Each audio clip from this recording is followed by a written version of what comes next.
বৃষ্টিটা একটু থেমেছে, প্রচুর কাজ নিয়ে ছাদ বাগানে হাজির হয়েছি। গোছানো ছাদ বাগান আজকে লণ্ডভণ্ড হবে।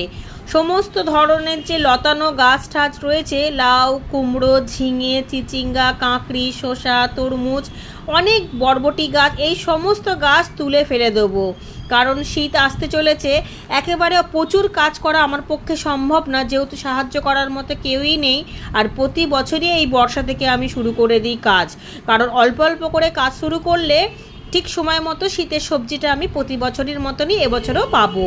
আর এদিকে তো শুধুমাত্র গাছগুলো তুলে ফেলাই তো কাজ না, ছাদটাকে নতুন করে গোছাবো। যেহেতু ছোট ছাদের মধ্যেই আমি সব রকম সিজনে সব রকমেরই সবজি করতে ভালোবাসি। তাছাড়া একঘেয়েমি সবজি আমার কোনো সময়তেই ছাদ বাগানে দেখতে এবং খেতে একেবারেই ভালো লাগে না। এদিকে ছাদ বাগান পুরো লণ্ডভণ্ড করে দিয়েছি, আর তার মধ্যে আবার মেঘলা করে আসছে, যখন তখন আবার বৃষ্টি শুরু হয়ে যাবে। হবে তো বটে এই বৃষ্টি আবার।